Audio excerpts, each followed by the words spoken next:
বিশ্ব নবীর পথ চিরশান্তির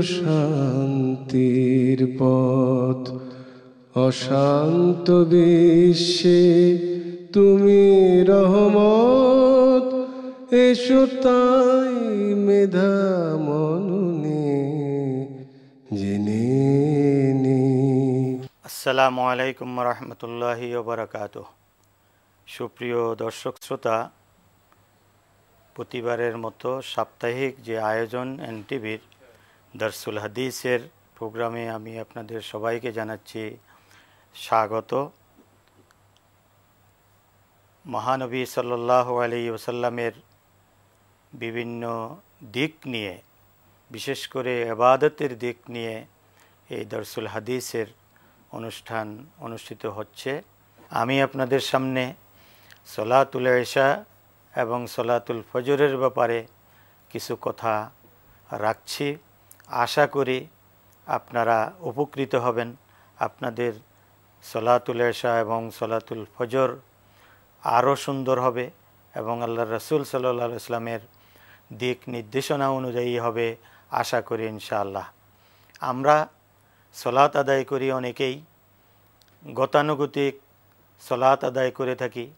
সেটার মধ্যে অনেকেরই হয়তো সেই প্রাণ থাকে না। অনেক সময় আমরা আমাদের এই সময়ের কারণে তাড়াহুড়াও করে ফেলি। দুনিয়ার সকল কাজে আমরা তাড়াহুড়া না করলেও সলাতের মধ্যে এসেই মনে হচ্ছে যেন 3 মিনিটে 5 মিনিটে শেষ করতে হবে। এ কারণে এই ধরনের একটা মানসিকতা আমাদের মধ্যে বিরাজ করে। অথচ আল্লাহর রাসূল সাল্লাল্লাহু আলাইহি ওয়াসাল্লাম সলাতের ব্যাপারে অত্যন্ত গুরুত্ব দিচ্ছেন যে বান্দায়ে মুমিন যখন তার বিভিন্ন ঝামেলা থাকবে, যখনই সে সলাতে চলে আসবে, তার খুলুসিয়তের সাথে, আন্তরিকতার সাথে যদি এই সলাতকে সে আদায় করে, তখন তার পেরেশানি দূর হয়ে যায়। তার জীবনের যেই অনেক সময় বিভিন্ন ধরনের ব্যাধি থাকে, অসুস্থতা থাকে, টেনশন থাকে, এগুলো সলাতের মাধ্যমে দূরীভূত হয়ে যায়। কোরআনুল কারীমে আল্লাহ রাব্বুল আলামিন এই সলাতের ব্যাপারে অনেক গুরুত্ব দিয়েছেন। তিনি বলছেন যে ইয়া আইয়ুহাল্লাযীনা আমানুস্তাঈনু বিস-সাবরি ওয়াস-সালাহ। মানুষের বিপদ আপদ জীবনে আসতে পারে, কিন্তু অবশ্যই তাকে সর্বপ্রথমে ধৈর্য ধারণ করতে হবে। এ কারণে সবরের কথা আল্লাহ পাক বলেছেন। এরপরেই সবর আসলেই সাথে সাথে সলাতের দিকে, অর্থাৎ এই নামাজের দিকে আল্লাহ রাব্বুল আলামিন ডাকছেন, বলতেছেন যে তোমাদের যখন বিপদ আপদ এসে যাবে, তখন তোমরা এই ধৈর্য এবং সলাতের মাধ্যমে আমার কাছে সাহায্য চাও। এমনকি নফল ইবাদতের মধ্যে সাজদায় পড়ে মানুষ নিজের মনের যত আবেগ আছে, আবেগগুলো বলতে পারে। আমি বাংলা ভাষায় বললেও কোনো সমস্যা নাই, যদি নফল সলাতে হয় সেখানে সাজদার মধ্যে পড়ে আমরা আল্লাহর কাছে আমাদের বিপদ আপদ যেন দূরীভূত হয়ে যায়, দূর হয়ে যায়, সেই ব্যাপারে আমরা আল্লাহর কাছে বলতে পারি, একেবারে কান্নাকাটি করতে পারি ইত্যাদি। আসুন আমরা সলাতুল ইশার ব্যাপারে এবং সলাতুল ফজরের ব্যাপারে আল্লাহর রাসূল সাল্লাল্লাহু আলাইহি ওয়াসাল্লাম কী বলছেন সেই হাদিসটি এখানে আছে। উসমান ইবনে আফফান রাদিয়াল্লাহু তাআলা আনহু থেকে বর্ণিত, তিনি বলছেন সামি'তু রাসূলুল্লাহি সাল্লাল্লাহু আলাইহি ওয়াসাল্লাম, আমি আল্লাহর রাসূলকে বলতে শুনেছি, মান সাল্লাল ইশা ফি জামাআহ, যে ব্যক্তি এশার সালাতটা জামাতের সাথে আদায় করলো, ফাকান্নামা কামা নিসফাল লাইল, মনে হচ্ছে যেন তিনি রাতের অর্ধেক দাঁড়িয়ে দাঁড়িয়ে সলাত আদায় করলেন। তাহলে এশার সলাত যদি আমরা আদায় করি জামাতের সাথে, তাহলে রাত যদি হয় 12 ঘন্টা অথবা 16 ঘন্টা 13 ঘন্টা, যেটাই হোক না কেন, অর্ধেক সলাতের সওয়াব আমরা পেয়ে যাব।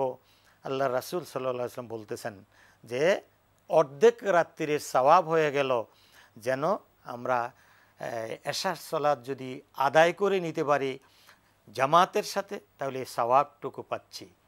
আল্লাহ রাব্বুল আলামিন তার রাসূলের মাধ্যমে আমাদেরকে এই কথাটাই জানাতে চাচ্ছেন যে বান্দায়ে মুমিন সলাতটা যেন একাগ্রতার সাথে আদায় করে এবং জামাতের সাথে আদায় করে।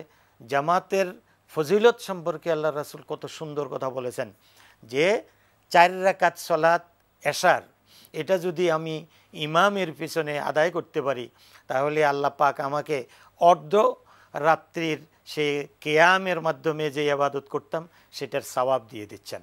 অতএব এশার সালাত যেন আমাদের বাদ না যায়। একটু পরে আমি আরও কিছু কথা বলবো এশার সালাতের ব্যাপারে, আগে অনুবাদটা করে দিচ্ছি। এরপরে মানসাল্লা সুবহা ফি জামাআহ, যে ব্যক্তি সুবহের সালাতটা অর্থাৎ সালাতুল ফজরটা যদি জামাতের সাথে আদায় করে, কাআন্নামা সাল্লাল লাইলা কুল্লাহু, মনে হচ্ছে যেন সেই ব্যক্তি পুরা রাত্রিটাই ইবাদত করলো দাঁড়িয়ে দাঁড়িয়ে। তাহলে এশাতে পেলাম অর্ধেক, সালাতুল ফজরে পেলাম অর্ধেক। কোনো ব্যাখ্যাকার বলছেন যে সালাতুল ফজরটাও পুরা রাত্রির সওয়াব, যেহেতু এখানে সাল্লাল লাইলা কুল্লাহু বলা হয়েছে, অর্থাৎ পুরা রাত্রের সওয়াবও পেয়ে যাবে এই ফজরের সময়। ধরেন একজন ব্যক্তি সে কোনো কারণে এশার সালাতটা জামাতের সাথে আদায় করতে পারলো না, কিন্তু তার আগ্রহ ছিল যে আমি সালাতুল এশাটাও জামাতে আদায় করব, কিন্তু কোনো কারণে সেটা হয়নি। কিন্তু পরবর্তীতে যখন সে ভোরবেলায় মুয়াজ্জিনের আজানের পরপরেই উঠে গিয়ে ওযু করে মসজিদে চলে গেল, সেখানে গিয়ে জামাতের সাথে সালাতুল ফজর আদায় করলো, তাহলে ওই আবেগের কারণে এবং তার খুলুসিয়তের কারণে, তার আগ্রহের কারণে আল্লাহ রাব্বুল আলামিন তাকে পুরা রাত্রের সে সওয়াবটা সালাতুল ফজরের মধ্যে জামাতের সাথে আদায় করার কারণে দিয়ে দেবেন। এটা আল্লাহর রাসূল সাল্লাল্লাহু আলাইহি ওয়াসাল্লামের সরাসরি হাদিস এবং সহিহ হাদিস। আর যদি কোনো ব্যক্তি উভয় সালাতই রাত্রে আদায় করলো, এশা আর ফজর ভোরবেলায় আদায় করলো, তাহলে তার ডবল সওয়াবও হয়ে যেতে পারে, অথবা কমপক্ষে পুরা রাত্রি ইবাদতের সওয়াব সে অর্জন করতে পারলো। এ কারণে আমরা সবাই মিলে, নারী পুরুষ সবাই যদি জামাতের সাথে আদায় করতে পারি, এটা হবে আমাদের জন্য বিরাট পাওনা।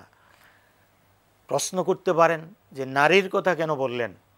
নারীদের জামাতে আসার ব্যাপারে যদি কোনো প্রতিবন্ধকতা না থাকে, পরিবেশ যদি সুন্দর হয়, নারীদের সম্মান, ইজ্জত, সম্ভ্রম রক্ষা করে যদি মসজিদে জামাতের সাথে সালাত আদায় করার সেই সুযোগ থাকে, তাহলে মহিলারাও জামাতে আসতে পারেন, সওয়াব তাদের জন্য দরকার এবং হবে ইনশাআল্লাহ। আর পুরুষরা তো অবশ্যই তাদের সালাতের মধ্যে বিশেষ করে জামাতের সাথে তারা আদায় করবে। আল্লাহর রাসূল সাল্লাল্লাহু আলাইহি ওয়াসাল্লামের এই গুরুত্বপূর্ণ হাদিসটির মধ্যে যে সালাতুল এশা এবং সালাতুল ফজরের গুরুত্ব তুলে ধরেছেন, এখানেই আমরা প্রমাণ পাচ্ছি যে জামাতের সওয়াব কত বেশি। এশার সালাত এমন একটা সময়ে আল্লাহ রাব্বুল আলামিনের পক্ষ থেকে ফরজ করা হয়েছে, যেই সময়ে আমরা দুনিয়াবি যত কর্মকাণ্ড আছে সবগুলো সেরে আমরা বাসায় চলে আসি, সেই সময়ে আমাদেরকে বলা হয়েছে সালাতুল এশা আদায় করার জন্য।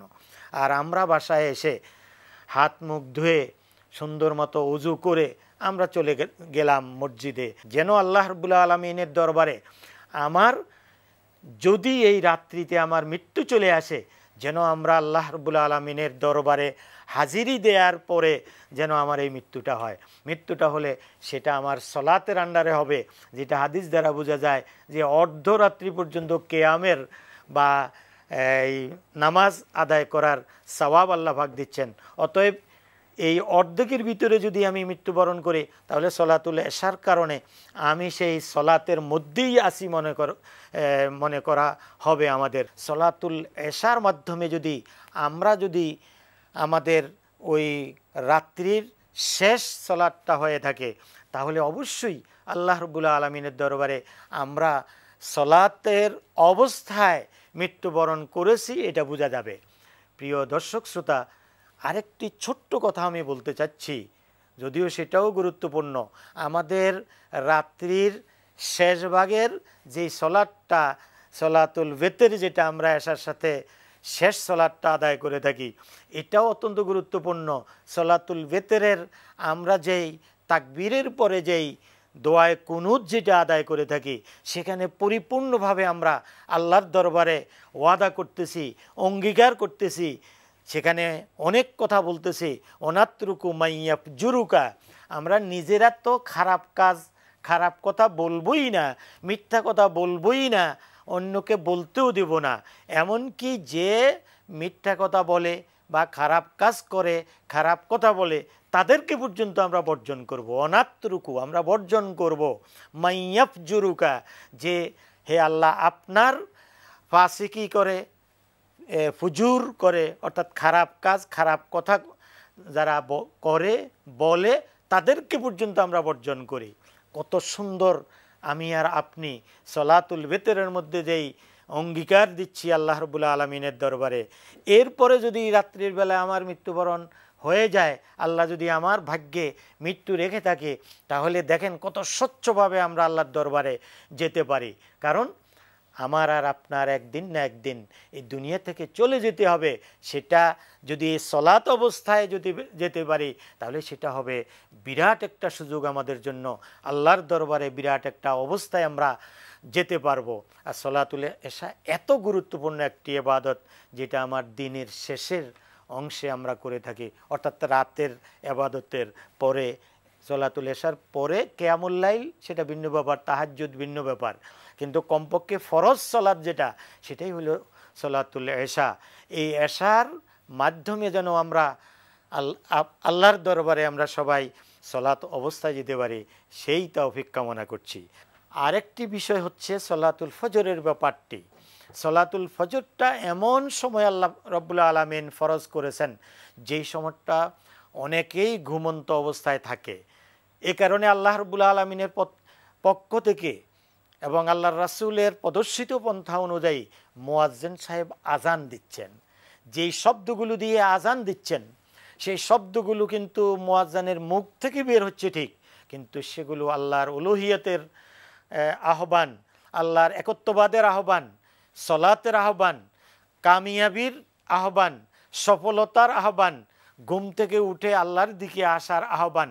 সেখানে বলা হচ্ছে আল্লাহু আকবার, তোমার ঘুম বড় নয়, তোমার ঘুম যেরকম আরামে তুমি শুয়ে আসো, এটা তোমার বড় নয়, একদিন তোমাকে চলে যেতে হবে অনন্তকালের ঘুমের দিকে। অতএব এই কিছুক্ষণ ঘুমের যেই অবস্থাটা তোমার মধ্যে আছে, সেটা ছেড়ে এবার আল্লাহর ডাকে চলে আসো। ওই আল্লাহর ডাকটাই হচ্ছে আল্লাহু আকবার, আল্লাহ মহান, আল্লাহ বড়। সেখানে বলা হচ্ছে আশহাদু আল্লা ইলাহা ইল্লাল্লাহ, আমি সাক্ষ্য দিচ্ছি যে আল্লাহ একমাত্র আল্লাহই আমাদের ইলাহ, অন্য যত বাতিল ইলাহ দুনিয়াতে আছে সবগুলো বাতিল, সবগুলো আমাদের পরিত্যাজ্য। অতএব আল্লাহ যে ইলাহ আমাদের, সেই ইলাহের দিকে আসার জন্য মুয়াজ্জিন আমাদেরকে ডাকতেছেন। সেখানে বলছেন হাইয়া আলা সলাহ, সলাতের দিকে আসুন। এই যে আহ্বান করতেছে মুয়াজ্জিন, মুয়াজ্জিনের মুখ থেকে ধ্বনিটা হচ্ছে ঠিক, কিন্তু এটা হচ্ছে সরাসরি আল্লাহ রাব্বুল আলামিনের ইবাদতের জন্য, আল্লাহর আনুগত্য প্রকাশ করার জন্য, আল্লাহকে নিজে নিবেদিত করার দিকে আহ্বান এটা। অতএব আমাদেরকে যেতে হবে ওই সলাতের দিকে, সলাতুল ফজর আদায় করার জন্য। সেখানে বলা হচ্ছে যে as-সালাতু খায়রুম মিনান নাওম, নাওম মানে ঘুম, এই ঘুম থেকে সলাত উত্তম। ঘুমটা উত্তম নয়, ঘুম যাওয়ার সময় পাওয়া যাবে, কিন্তু সলাতের সময়টা চলে গেলে এবং এই এক ওয়াক্ত সময়ে যদি চলে যায়, এই ওয়াক্ত আর জীবনে ফিরে আসবে না।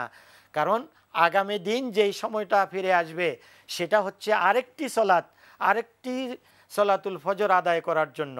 আপনার জীবনে যদি বছরে 365টা সলাতুল ফজরের সময় হয়ে যায়, একটি সলাতুল ফজর যদি আপনার জীবন থেকে ছুটে যায়, তাহলে এটা রিকভারি করার কোনো সুযোগ নাই। কাজা করলেন কাজাটা, আর এটা অনেক পার্থক্য। আপনি ঘুম থেকে উঠলেন 8টা 9টায়, মনে করলেন যে সেদিনই আমি সলাতুল ফজরটা আদায় করে দেই, আসলে এটা যথাযথ নয়। কারণ আপনার ওই মুহূর্তের ইমামের সাথে যেই 5 মিনিট বা 10 মিনিট সলাতুল ফজর আদায় করার জন্য যে সময়টা ব্যয় হবে আজকের, এটা আর জীবনে ফিরে আসবে না। পরের দিন আপনার বয়স যদি, আগের দিন যদি বয়স হয় 10 বছর 3 মাস 3 দিন, পরের দিন হয়ে যাবে 4 দিন।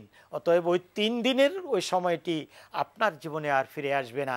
অতএব ওই সময়কে আপনি মূল্যায়ন করে ওই সময়কে গুরুত্ব দিয়েই আপনাকে সলাতুল ফজর আদায় করতেই হবে যদি আপনি মোমেন হয়ে থাকেন। আর মোমেন ব্যক্তি কোনো অবস্থাতেই সলাৎ কাজা হোক এটা চায় না। আল্লাহর রাসূল এইভাবে কাজা করেননি, কোনো কারণবশত কাজা হয়েছে। আপনারা জানেন যে মান্নামা আও নাসিয়া, দুইটা অবস্থায় সলাৎটা কাজা হতে পারে, মানে না পড়লে সে পরবর্তীতে পড়তে পারে। একটা হলো ঘুমের কারণে, এটা আবার অভ্যাসগত যেন না হয়। কোনো কারণে যদি ঘুমটা একটু বেশি হয়ে গেল, সলাতুল ফজরের সময় চলে গেল, তাহলে আপনি যখনই ঘুম থেকে উঠবেন তখনই সলাতুল ফজর আদায় করবেন। জালিকা ওয়াক্তুহা, ওইটাই ওই সলাতুল ফজরের সময়। এই একটা অবস্থায়। আর একটা হলো নাসিয়া, আপনি কর্মব্যস্ততার কারণে সলাতুল জোহর অথবা সলাতুল আসর অথবা সলাতুল ফজর পড়তে পারেন নাই, ব্যস্ততার কারণে ভুলে গেছেন। নাসিয়া মানে ভুলে যাওয়া। তো ভুলে গিয়েছেন, এমত অবস্থায় আপনি কাজা করতে পারেন, অর্থাৎ যখনই আপনার স্মরণ হবে তখনই সলাতুল ফজরটা আদায় করে নেবেন বা অন্য সলাত আদায় করে নেবেন। জালিকা ওয়াক্তুহা, এটাই আপনার সময়। অতএব ওই সময়কে গুরুত্ব দিয়েই আপনাকে সলাত আদায় করতে হবে। সলাতুল ফজরটা যথাসময়ে আদায় করার চেষ্টা করবেন। এটা দিনের শুরু, রাত্রের একবারে শেষ প্রান্তে এসে সূর্য উদয়ের আগেই আপনাকে সলাতুল ফজর আল্লাহর পক্ষ থেকে দেওয়া হয়েছে। এই কারণে যে এই সময় মানুষ ঘুমকে ভালোবাসে। শীতকালে হোক, গরমকালে হোক, যে কোনো মৌসুমে আপনার এই ভোরবেলার এই ঘুমটা বা আরামটা অত্যন্ত আরামের। কিন্তু আল্লাহ পাক চাচ্ছেন যে আপনার প্রিয় সময়টা আল্লাহর রাহে দেওয়ার জন্য। আল্লাহর রাহে দিবেন কিভাবে? এই সলাতুল ফজরের মাধ্যমে, যে ঘুম থেকে উঠলেন। আর যেই ব্যক্তি ভোরবেলায় যথাসময়ে উঠে সলাতুল ফজর আদায় করে, পুরা দিনের সময়টা তার বরকতময় হয়। একে তো আল্লাহ পাক বরকত দেন, আরেকটি আপনি নিজেও অনুধাবন করবেন। একজন কৃষক যখন ভোরবেলায় উঠে ফজর আদায় করে এরপরে তার হালকা পান্তা ভাত হোক অন্য কিছু হোক খেয়ে দিয়ে মাঠে চলে যায়, তার কাজের সময় বিরাট হয়। যদি সেটা 6টা থেকে শুরু হয় তাহলে 1টা পর্যন্ত বিশাল একটা সময় সে পায় তার কাজের জন্য। এরপরে 1টার পরে সে জোহর আদায় করলো, জোহরের পরে আবার বিরাট একটা সময় পেয়ে গেল আসর পর্যন্ত। আগে যদি পেয়ে থাকে 6 ঘন্টা, এবার পাবে হয়তো 4 ঘন্টা বা 3 ঘন্টা। আসর থেকে মাগরিব পর্যন্ত 1 থেকে 1.5 ঘন্টা সময় সে পাবে। এভাবে প্রথমে পাবে একটু বেশি, তারপর একটু কম, তারপর একটু কম, এরপরে আর রাত্রে কাজ করার কোনো সুযোগ থাকে না। আল্লাহ পাক বলে দিচ্ছেন যে ওয়াজআলনাল লাইলা লিবাসা ওয়াজআলনান নাহারা মাআশা, দিনের এই সময়টুকুকে মানুষের জীবন উপকরণ জোগাড় করার জন্য চেষ্টা করবে। আর রাত্র যখন চলে আসবে, রাত্রকে লেবাসের মতো করে দিয়েছি। লেবাস পরিধান করলে যেরকম সুন্দর লাগে, লেবাস পরিধান করলে যেমন তার আরাম লাগে, আরাম করে অন্যদের কাছে যেতে পারে, অন্য পজিশনে চলে যেতে পারে। লেবাসের মাধ্যমে অনেকের মূল্যায়নও অনেক সময় আমরা করে থাকি। এমনিভাবে সলাতুল এশার পরে যদি আমরা ঘুমিয়ে পড়ি রাত্রের, তাহলে আমাদের ওই লেবাস যেরকম আমাদেরকে সুন্দর একটা মন দেয়, এমনিভাবে এই ঘুমটাও মন দেয়। সারাদিন ব্যস্ততার কারণে শরীরটা একটু জীর্ণ শীর্ণ হয়ে যায়, ক্লান্ত হয়ে যায়। আর যখন রাত্রে ঘুম যায় আবার ফুরফুরে মেজাজ আমাদের হয়ে যায়, আমরা ভোরবেলায় সুন্দরভাবে উঠি। এটা আল্লাহ পাকের বিরাট করুণা। বিকেলে মনে হচ্ছিল যে আগামীকাল যথাসময়ে কাজে যেতে পারবো কিনা, ক্লান্ত হয়ে গিয়েছিলাম, কিন্তু ঘুমের মাধ্যমে আল্লাহ পাক সে ক্লান্তি দূর করে দিচ্ছেন। আর বিশেষ করে সলাতুল ফজর যদি আপনি যথাযথভাবে আন্তরিকতার সাথে, নিষ্ঠার সাথে, এখলাসের সাথে যদি আপনি সলাতুল ফজর আদায় করেন, তাহলে আপনার আমার শারীরিক যেই খোরাকটা দরকার, আল্লাহ রাব্বুল আলামিন সলাতুল ফজরের মাধ্যমেই সেই খোরাকটা আমাদেরকে দিচ্ছেন। যে আল্লাহ পাক খুশি হয়ে যে আমার বান্দা আমার ইবাদতের জন্য ঘুমকে ত্যাগ করে প্রচণ্ড ঠান্ডার ভিতরে ওযু করে তারপরে প্রয়োজনে গোসল করে আমার ডাকে সাড়া দিয়েছে, মসজিদে চলে গিয়েছে ইবাদত করার জন্য, জামাতের সাথে সলাতুল ফজর আদায় করার জন্য। অতএব আমি তার শরীরটাকে ভালো করে দিচ্ছি যেন সলাতুল ফজরটা সুস্থভাবে সে আদায় করতে পারে। আর এই সুস্থটাই কন্টিনিউ করবে সেই জোহর পর্যন্ত বা পরের সলাত পর্যন্ত। সুপ্রিয় দর্শক শ্রোতা, আমি সলাতুল ফজর এবং সলাতুল এশা সম্পর্কে কিছু কথা আপনাদের খেদমতে আরজ করেছিলাম। আশা করি আপনাদের সামনে সলাতুল এশা এবং ফজরের গুরুত্ব চলে এসেছে। এই সলাতুল এশা এবং ফজরের উপরে হাদিসের বিভিন্ন কিতাবগুলোতে বর্ণিত হয়েছে। বিশেষ করে রিয়াদুস সালেহীন যদি আপনার ঘরে থাকে, আপনি এই হাদিসগুলো যদি অধ্যয়ন করেন এবং অনুবাদ সহ পড়েন, এই কথাগুলো আপনার অনেক অনেক কাজে লাগবে। এছাড়াও জীবন ঘনিষ্ঠ অনেক মাসালা এই রিয়াদুস সালেহীন গ্রন্থের মধ্যে আছে যেগুলো আপনার কাজে লাগবে। আমি আপনাদের কাছে আবদার জানাবো যে আপনারা যেন একটি রিয়াদুস সালেহীনের একটা ভলিউম আপনারা নিজেদের সঞ্চয়ে রাখেন, যেন আপনার নিজের জীবনে, পারিবারিক জীবনে প্রয়োজন হয়। আপনার ঘরে যখন আমি যাব বা একজন মেহমান যায়, আপনার যে বুক সেলফের মধ্যে যদি রিয়াদুস সালেহীন থাকে, তাফসিরের একটা গ্রন্থ থাকে বা অন্যান্য সুন্দর সুন্দর বইগুলো আপনার সেখানে থাকে, তখন আমি বুঝবো আপনার রুচির অবস্থা। অথবা আপনার সেখানে যদি অন্য কোনো বই, অন্য কোনো লেখকের বই যেগুলো আসলে আমাদেরকে চরিত্রের দিকে নেয় না, সেই বইগুলো যদি আপনার থাকে, তখন আমি মূল্যায়ন করব এই লোকটার রুচি কেমন। অতএব আপনার রুচিতে যদি দ্বীনি রুচি করতে চান, তাহলে অবশ্যই আপনাকে হাদিসের সাথে, কোরআনের সাথে, তাফসিরের সাথে, ইসলামী লিটারেচারগুলোর সাথে আপনার সম্পর্ক থাকবে, আপনার বুক সেলফে সেগুলো থাকবে। এই তৌফিক এবং এই কথাগুলো বলে আমি আমার আলোচনা এখানে শেষ করছি। ওয়াখিরু দাওয়ানা আলহামদুলিল্লাহি রাব্বিল আলামিন। বিশ্বনবীর পথ চির শান্তির পথ, অশান্ত বিশ্বে তুমি রহমত।